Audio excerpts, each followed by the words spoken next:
सभी का स्वागत है। मैं हूं आपके साथ क्रांति प्रिया। बढ़ते हैं कुछ बड़ी खबरों की तरफ। पहली खबर आपको प्रधानमंत्री नरेंद्र मोदी से जुड़ी हुई बता देते हैं, जो कि गुजरात दौरे पर रहेंगे नवरात्रि के समय। जी हां, दिल्ली से इस वक्त की बड़ी खबर हम आपको बता रहे हैं, जहां नवरात्रि में गुजरात में रहेंगे प्रधानमंत्री नरेंद्र मोदी। 29 सितंबर से 11 अक्टूबर तक पीएम का गुजरात दौरा रहेगा। गुजरात दौरे के दौरान रैलियों को भी संबोधित करते नजर आएंगे।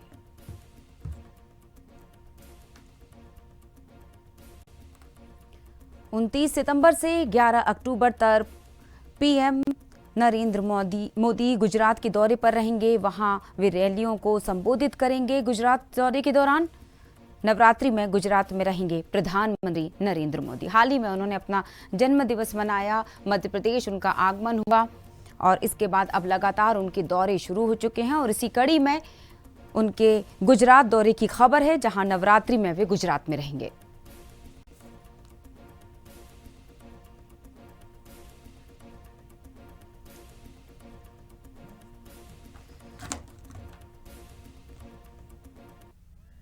और चलिए भोपाल से अब बड़ी खबर बताते हैं, जहां सीएम मध्य प्रदेश के मुख्यमंत्री शिवराज सिंह चौहान उज्जैन, और इसी के साथ आपको बताना चाहेंगे सीएम गुजरात दौरे, जो हमने अभी पीएम के बारे में बताया, उसके बाद उज्जैन दौरे पर सीएम शिवराज सिंह चौहान रहेंगे। महाकाल मंदिर कॉरिडोर का करेंगे निरीक्षण।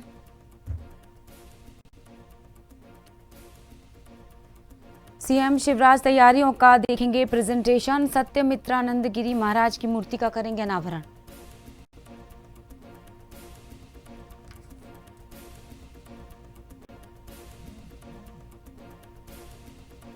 आज उज्जैन दौरे पर सीएम शिवराज सिंह चौहान महाकाल मंदिर कॉरिडोर का करेंगे निरीक्षण और इसी के साथ सीएम प्रेजेंटेशन की तैयारियों को देखेंगे।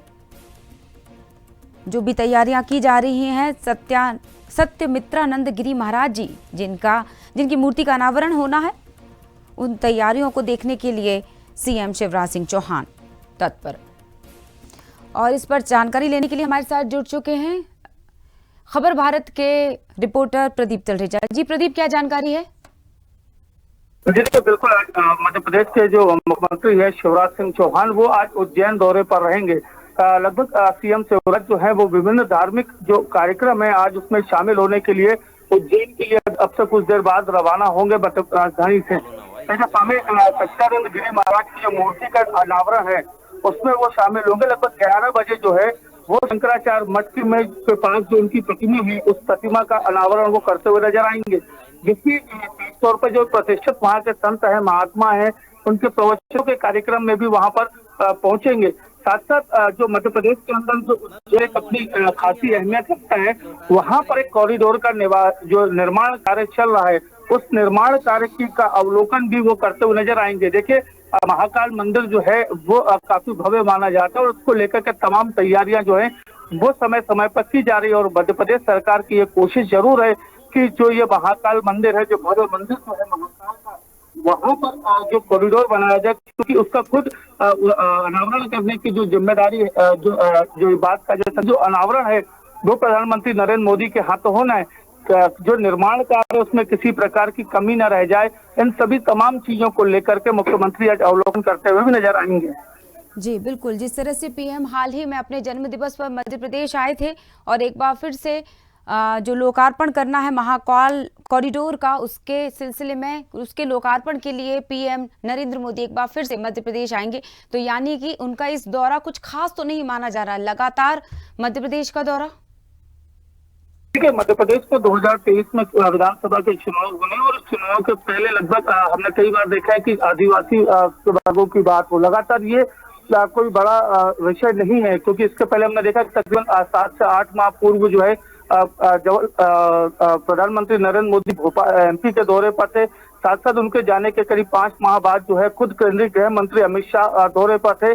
अब एक बार फिर 17 सितंबर को जिस प्रकार से प्रधानमंत्री नरेंद्र मोदी का जो जन्म दिवस था वो श्योपुर जो है मध्य प्रदेश के अंदर जो है वहां पर मनाया गया, तो वहां पर वो पहुंचे थे। तो ये तमाम जो चीजें हैं ये जरूर देखने में आई थी कि मोदी जी का कहीं ना कहीं ये जरूर कहा जा सकता है कि मध्य प्रदेश में जो रुझान है वो ज्यादा देखा जा रहा है।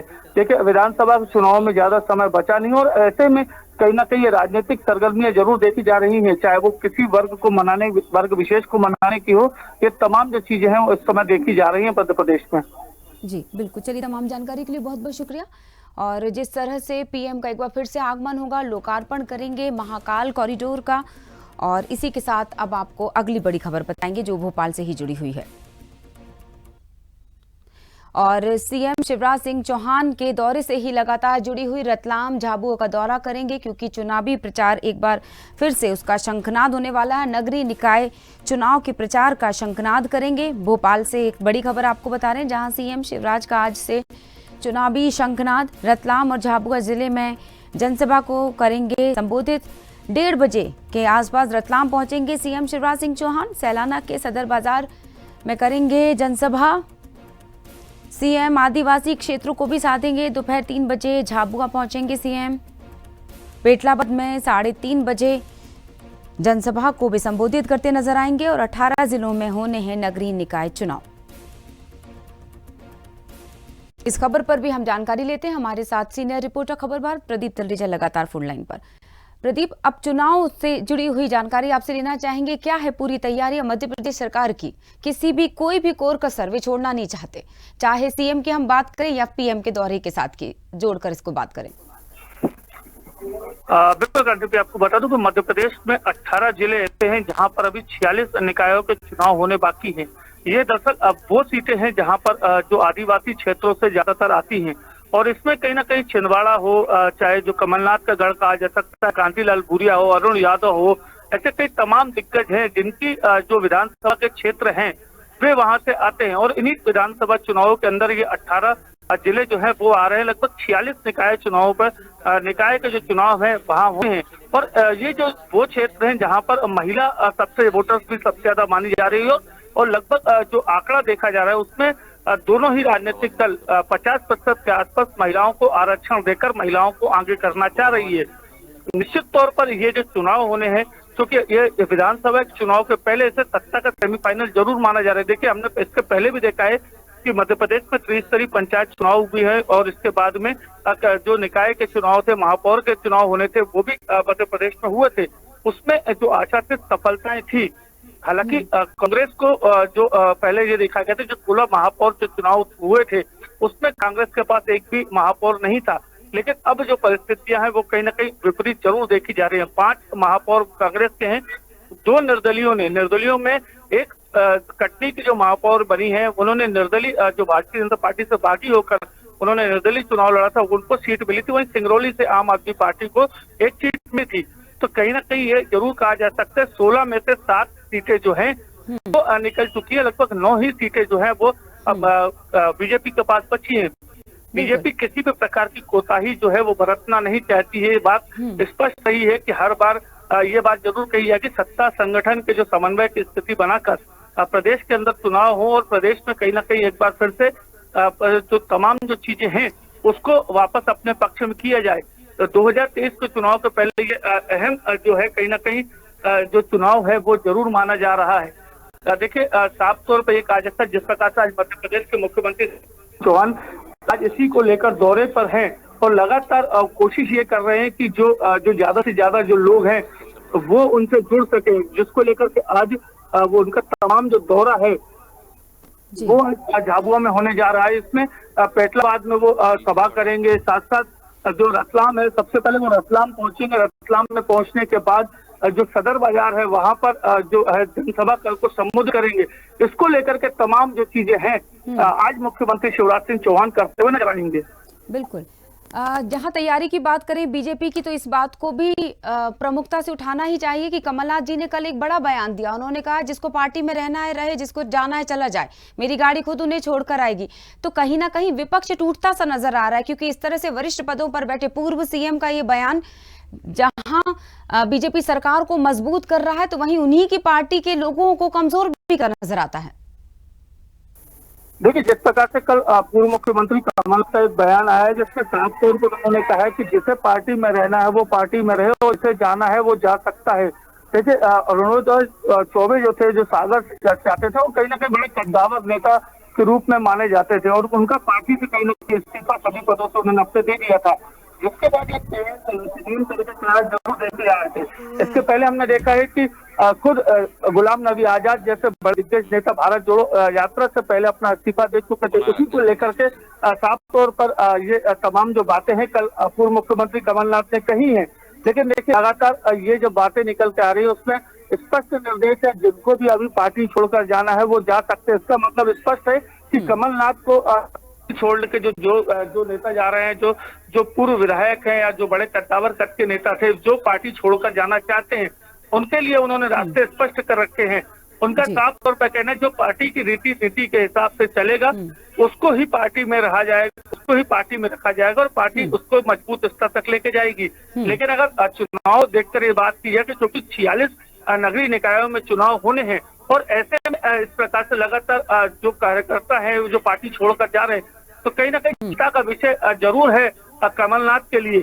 लेकिन दूसरी ओर लगातार हमने देखा है कि भारतीय जनता पार्टी में लोगों का विलय हो रहा है और उससे भी कहीं ना कहीं जो उम्मीदें हैं वो भारतीय जनता पार्टी की ओर ज्यादा बढ़ती हुई देखी जा रही है। बिल्कुल, क्योंकि बीजेपी की तैयारी किस तरह से रफ्तार पकड़ चुकी है उसका एक उदाहरण ये अगली बड़ी खबर भी है। प्रदीप आप जुड़े रहिएगा क्योंकि अगली बड़ी खबर पहले दर्शकों को बता देते हैं कि अब सरकारी अस्पतालों में उन्हें भटकना नहीं पड़ेगा।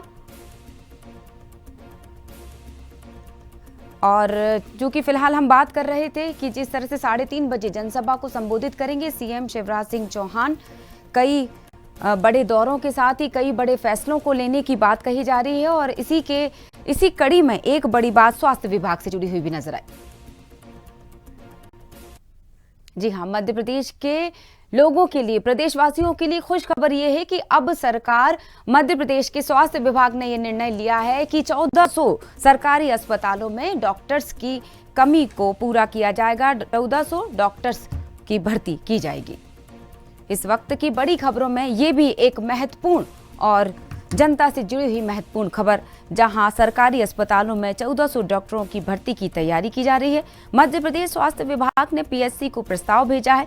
डॉक्टरों की कमी को इसी साल के अंत तक दूर करने का पूरा प्रयास करेगी बीजेपी सरकार।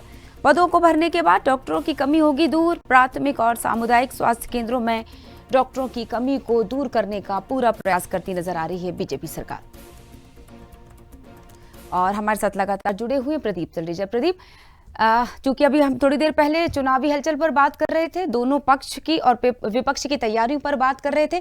बीजेपी सरकार का ये फैसला कि मध्य प्रदेश स्वास्थ्य विभाग ने जो पीएससी को प्रस्ताव भेज दिया है कि भर्ती पूरी होगी और साल के अंत तक डॉक्टर्स की कमी को पूरा कर दिया जाएगा, और इसको इस हिसाब से भी देख सकते हैं कि अगले साल चुनाव।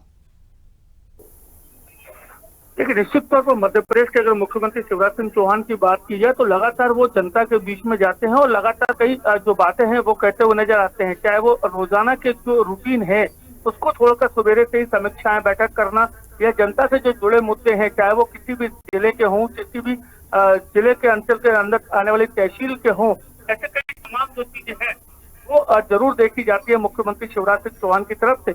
उसी का ही एक बड़ा ये परिणाम जरूर माना जा सकता है कि जहां पर मध्य प्रदेश में कई जगहों पर जो शासकीय अस्पतालों में डॉक्टर की कमी है वो जरूर देखी जा रही है, जिसको लेकर के कई बार इसका प्रयास जो है वो करते देखे जा रहे थे।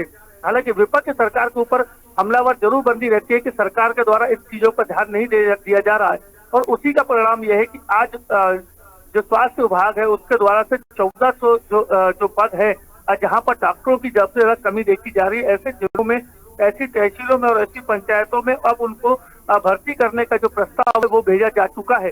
और इसी का परिणाम ये देखने में कि प्रदेश के अंदर जो जहां पर भी इन डॉक्टरों की कमी है, क्योंकि वर्ष में अब समय जो है वो बहुत कम बचा है, 2 से 2.5 माह का जो समय है वो तकरीबन बचा हुआ है, और ऐसे में सरकार की जो कोशिशें हैं वो लगातार जारी है। कहीं पर भी मध्य प्रदेश के अंदर स्वास्थ्य सेवाओं में किसी प्रकार की कमी जो है या कोताही जो है वो बर्दाश्त नहीं की जाएगी।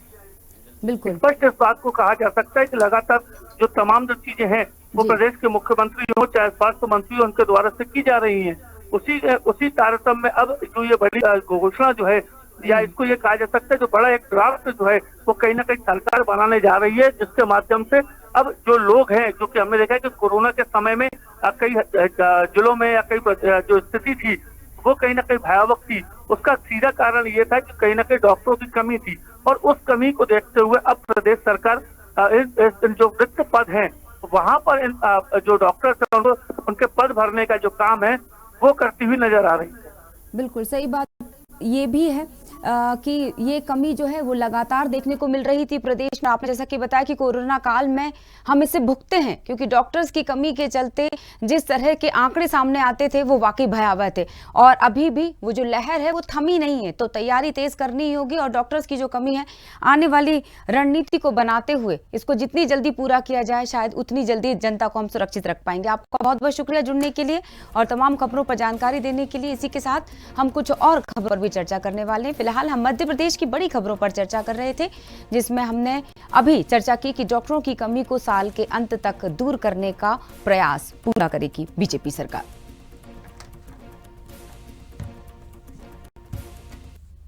मध्य प्रदेश से अब सीधे चलते हैं छत्तीसगढ़ की तरफ, जहां भूपेश बघेल छत्तीसगढ़ के मुख्यमंत्री बालोद दौरे पर हैं और आज बालोद दौरे का उनका ये दूसरा दिन है। सीएम भूपेश बघेल का भेंट मुलाकात जो कार्यक्रम है लगातार जारी। डोंडी लोहारा विधानसभा के 2 गांवों का भी दौरा करेंगे। जनता से मुलाकात कर शासकीय योजनाओं का फीडबैक लेंगे। दल्ली राजहरा में रोड शो करेंगे सीएम भूपेश बघेल। विभिन्न संगठनों के प्रतिनिधि मंडल से मुलाकात भी करेंगे। छत्तीसगढ़ की ये बड़ी खबर, जहां सीएम लगातार बालोद दौरे पर हैं और भेंट मुलाकात का कार्यक्रम जारी। छत्तीसगढ़ में सीएम के द्वारा चलाया गया भेंट मुलाकात कार्यक्रम, जिसमें वे जनता से बात करते हैं, सीधे मुलाकात करते हैं और उनकी समस्याओं का निराकरण करने की कोशिश करते हैं।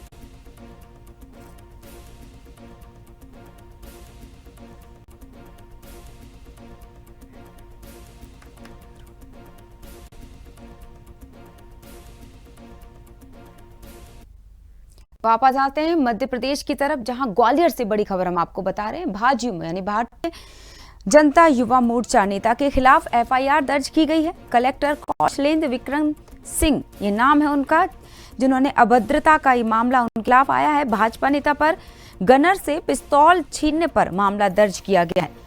शासकीय कार्य में बाधा और शासकीय पिस्टल लूटने का किया था प्रयास। महाराजपुर थाना क्षेत्र का ये पूरा मामला बताया गया है। भाजपा युवा मोर्चा नेता के खिलाफ एफआईआर दर्ज। ग्वालियर से इस वक्त की बड़ी खबर हम आपको बता रहे हैं।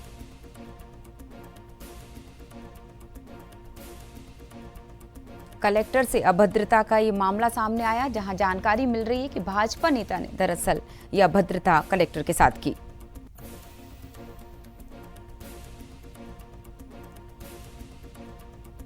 भाजपा नेता पर गनर से पिस्तौल छीनने पर मामला दर्ज किया गया है। एफआईआर दर्ज कर ली गई है। उन्होंने शासकीय कार्य में बाधा और शासकीय पिस्टल लूटने का प्रयास किया था।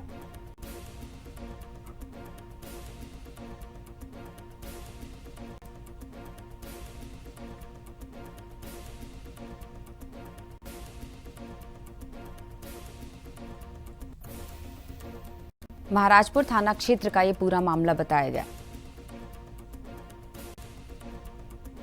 और चलिए हम चर्चा करने वाले हैं इस खबर पर। पूरी जानकारी हम लेंगे। हमारे साथ ग्वालियर से हमारे संवाददाता हेमंत कुमार जुड़ चुके हैं फोन लाइन पर। हेमंत, क्या है पूरी कहानी कह सकते हैं या सच्चाई क्या है इस खबर में? क्या वाकई भाजपा नेता जो है उन्होंने ये बदतमीजी अभद्रता की थी, या कहीं ना कहीं कोई लूप है जो अभी आना बाकी है? जी नमस्कार मैडम, बिल्कुल आपको बताना चाहूंगा कि यह मामला 15 तारीख का बताया जा रहा है, जब मुख्यमंत्री कार्यक्रम में आए हुए थे और 4:15 बजे समथिंग उनको रिसीव करने के लिए उनके जो पदस्थ हैं कंपनी के 14वीं बटालियन के, और उनके साथ कलेक्टर भी मौजूद थे, उसी समय की घटना बताई जा रही है। 3 दिन बाद इस जो मामले को दर्ज कराया गया है, उसकी वजह 3 दिन से ग्वालियर चंबल संभाग के वीवीआईपी मूवमेंट को बताया जा रहा है। और इसमें थाना महाराजपुर अंतर्गत मामला दर्ज कराया गया, जिसमें बताया गया कि ये जो भारतीय जनता पार्टी युवा मोर्चा के कार्य समिति प्रदेश जो है, ये जो कार्यक्रम में शिवराज सिंह चौहान के सुरक्षा में के घेरे में सेंध लगाने की कोशिश कर रहे थे, जिसके द्वारा रोके जाने पर उन्होंने अभद्रता करी और उन्होंने बदतमीजी करी, जिसको देखकर ग्वालियर कलेक्टर कौशलेंद्र विक्रम सिंह भी वहां पहुंचे और समझाई देने की कोशिश करी। जिसके बाद कार्य समिति सदस्य द्वारा लगातार बदतमीजी की गई और जो आरक्षक चंद्रशेखर शर्मा ने मामला दर्ज कर समय अपने बयान दिए कि उनके द्वारा हथियार और पिस्टल छीनने का भी प्रयास किया गया, जिसके तहत आईपीसी धारा 353, 186, 393 और 11/13 के मामले दर्ज किए गए हैं। बिल्कुल, क्या नाम सामने आया है उस भाजपा नेता का और प्रतिक्रिया भी सामने आई हो उनकी? भारतीय जनता युवा मोर्चा प्रदेश कार्य समिति के सदस्य बिट्टू राजावत हैं और काफी समय से राजनीति में सक्रिय हैं और जो केंद्रीय मंत्री सिंधिया के समर्थक भी माने जाते हैं और लगातार राजनीति में सक्रिय हैं। इनको द्वारा ये जो आरोप लाए गए हैं और मामला दर्ज किया गया है। चलिए, बहुत बहुत शुक्रिया हेमंत जुड़ने के लिए।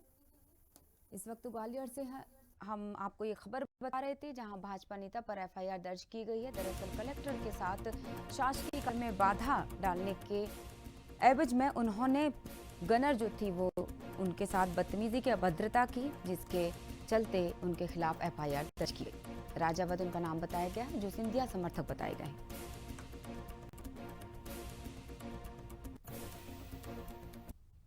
और फिलहाल इन बड़ी खबरों में इतना ही। जुड़े रहिए खबर भारत के साथ। नमस्कार।